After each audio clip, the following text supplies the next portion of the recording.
Rebecca by Daphne de Maria. Chapter number 9. The Cottage in the Bay. We came to the end of the path. The bushes made an arch over our heads so that we had to bend down. I stood straight again, brushing the rain from my head. I saw that the valley was behind us. We were standing in a little narrow bay. There, almost at our feet, was the sea. Maxime looked down at me, smiling at the surprise on my face. "It is a surprise, isn't it?" he said. "No one ever expects it." Maxime picked up a stone and threw it across the beach for Jasper. "Fetch it, good boy," he said. Jasper ran after the stone, barking with excitement. We both went down to the water's edge and threw more stones. The tide was coming up into the bay, and the water was beginning to cover the stones. Maxime turned to me, laughing and wiping the hair out of his eyes. I rolled up the long sleeves of the raincoat. It was a happy moment. Then we saw that Jasper had gone. We called and whistled, but he didn't come. "Has he gone back to the Happy Valley?" I asked.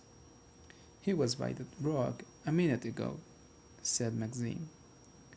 We walked up the beach towards the valley again. "Jasper, Jasper," called Maxime.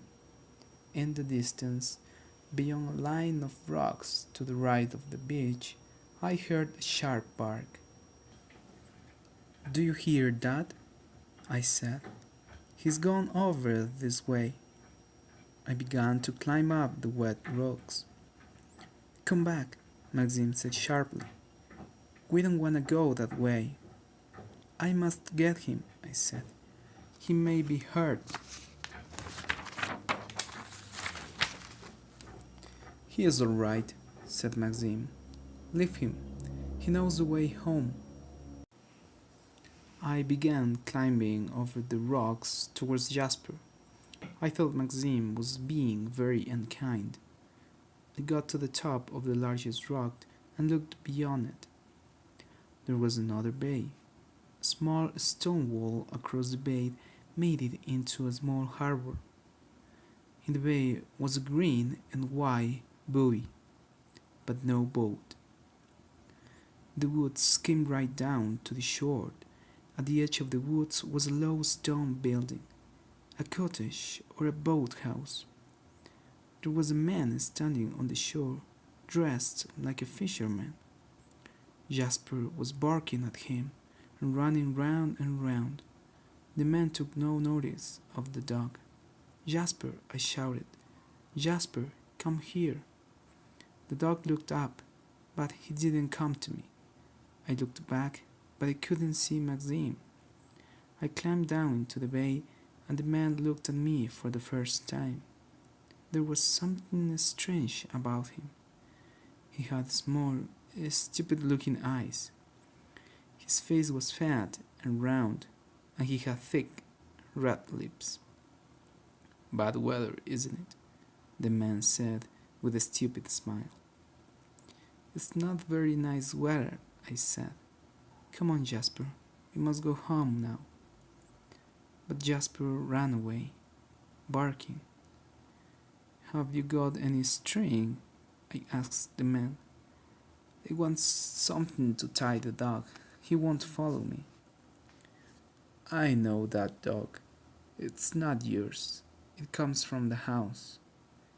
"He is Mr. De Winter's dog," I said kindly.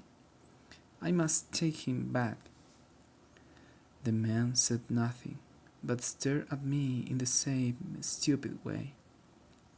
I walked up the shore to the cottage. Perhaps there was some string here. The grass round the little house had grown very long. The windows had pieces of wood over them. I pushed at the door. To my surprise, it opened, and I went inside. The room was furnished, and there were books on the shelves, but everything was covered with thick dust. The air was damp and still. Another door at the end of the room led into a small boathouse. I saw some string on a shelf and an old knife. I cut a piece of string for Jasper and went out of the cottage. There was something frightening about that small, dark room. I was glad to be outside again. The man was still watching me, staring like a child. Jasper was quiet now and let me tie the string. "I saw you go in there," the man said. "She doesn't go in there now. She's gone in the sea. She won't come back, will she?" "No," I said. "She won't come back." I didn't see anything, did I? The man's eyes were full of fear. He turned away and walked back towards the sea. Maxime was waiting for me beside the rocks. He looked angry. "I'm sorry," I said. "I had to get some string for Jasper." "Who's that man?" "That's Ben. He's a bit mad, but he won't hurt you." "Where did you get that string?" I found it in the cottage." The door was open, and there's dust everywhere. The place ought to be cleaned." "The door should be locked," Maxime said. He was walking very fast now. He went up past the cottage and onto a path through the woods. It was very different here from the Happy Valley. The path was steep and the trees were thick and dark.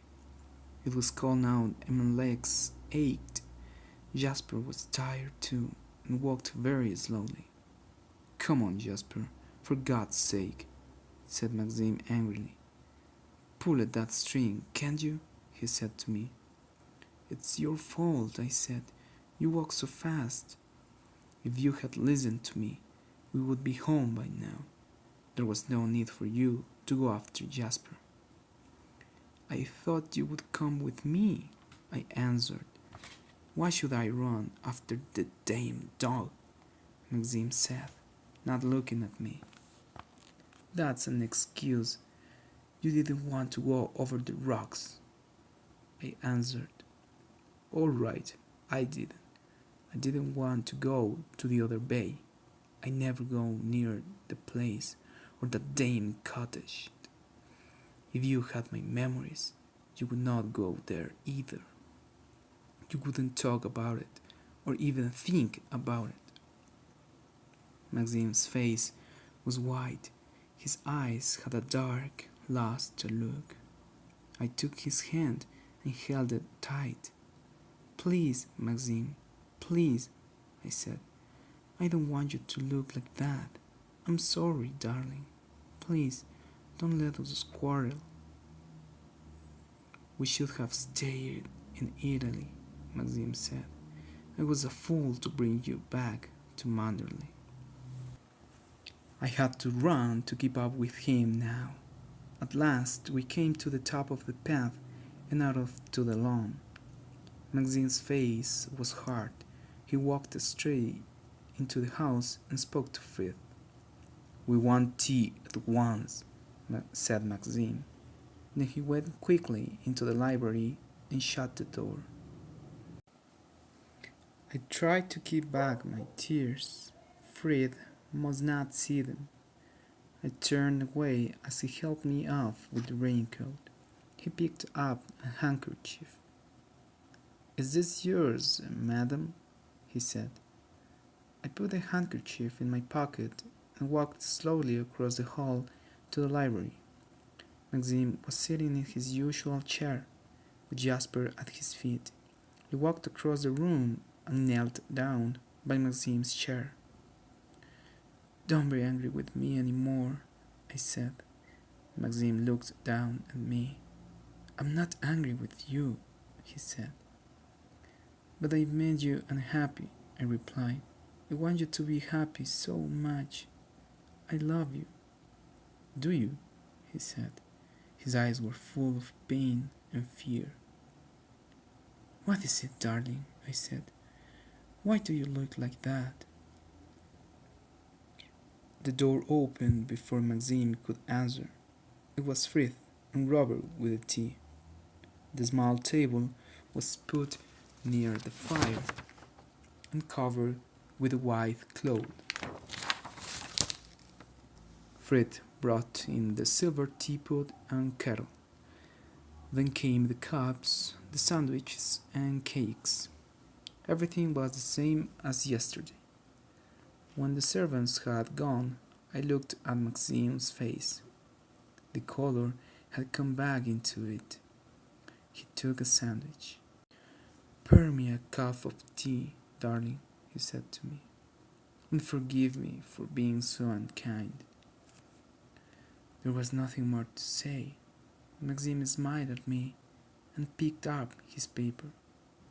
Maxime's smile was like a pat on the head given to Jasper. I wasn't hungry and I felt very tired.